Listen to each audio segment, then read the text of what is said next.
साधारणतः प्रेम तुम्हें पशु में उतार देता है। इसलिए तो प्रेम से लोग इतने भयभीत हो गए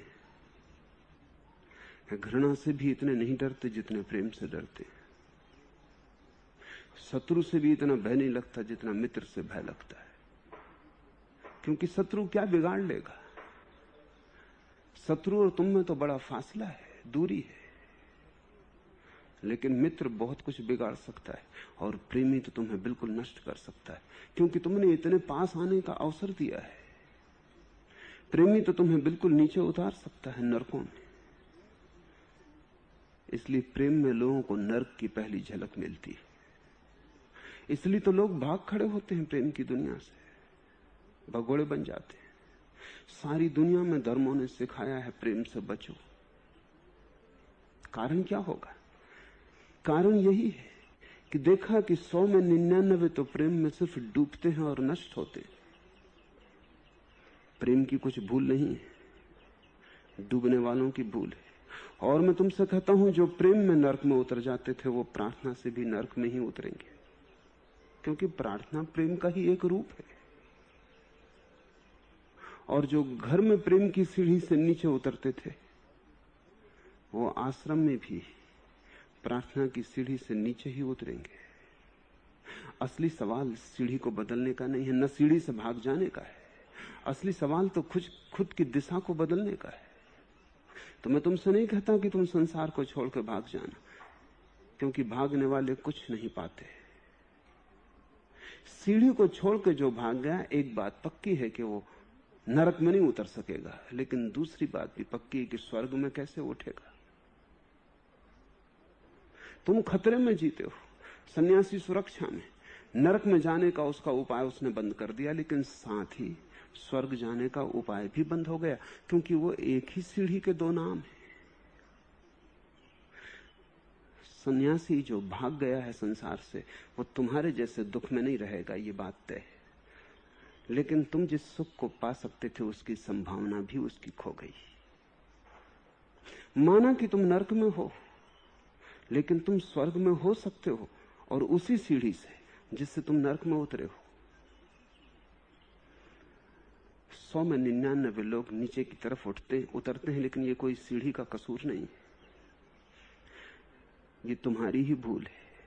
और स्वयं को न बदल के सीढ़ी पर कसूर देना, स्वयं की आत्मक्रांति न करके सीढ़ी की निंदा करना, बड़ी गहरी नासमझी है।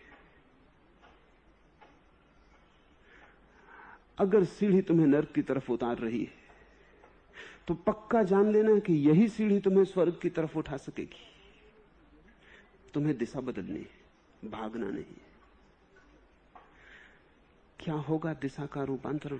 जब तुम किसी को प्रेम करते हो, वो कोई भी हो, माँ हो, पिता हो, पत्नी हो, प्रेयसी हो, मित्र हो, बेटा हो, बेटी हो, कोई भी हो, प्रेम का गुण तो एक है। किससे प्रेम करते हो ये बड़ा सवाल नहीं है। जब भी तुम प्रेम करते हो तो दो संभावनाएं।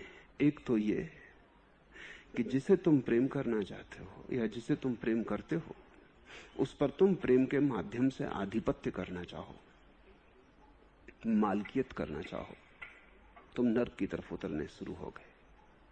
प्रेम जहां पोजीशन बनता है, प्रेम जहां परिग्रह बनता है, प्रेम जहां आधिपत्य लाता है, प्रेम ना रहा, यात्रा गलत हो गई। जिसे तुमने प्रेम किया है उसके तुम मालिक बनना चाहो, बस भूल हो गई। क्योंकि मालिक तुम जिसके भी बन जाते हो, तुमने उसे गुलाम बना दिया।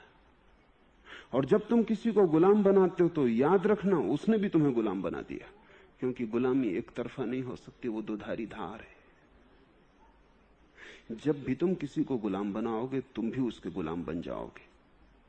ये हो सकता है कि तुम छाती पर ऊपर बैठे हो और वो नीचे पड़ा है, लेकिन न तो वो तुम्हें छोड़ के भाग सकता है, न तुम उसे छोड़ के भाग सकते हो। गुलामी पारस्परिक है।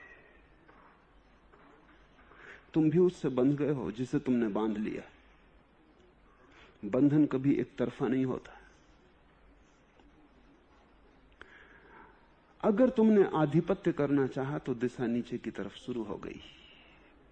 जिसे तुम प्रेम करो उसे मुक्त करना, तुम्हारा प्रेम उसके लिए मुक्ति बने।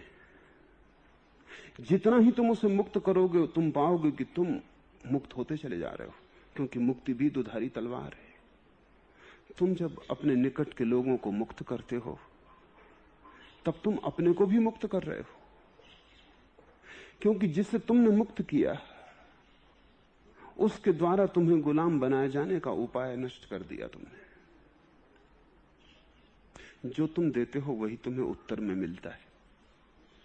जब तुम गाली देते हो तब गालियों की वर्षा हो जाती, जब तुम फूल देते हो तब फूल लौट आते हैं। संसार तो प्रतिध्वनि करता है, संसार तो एक दर्पण जिसमें तुम्हें अपना ही चेहरा हजार हजार रूपों में दिखाई पड़ता है। जब तुम किसी को गुलाम बनाते हो तब तुम भी गुलाम बन रहे हो। प्रेम कारागृह बनने लगा।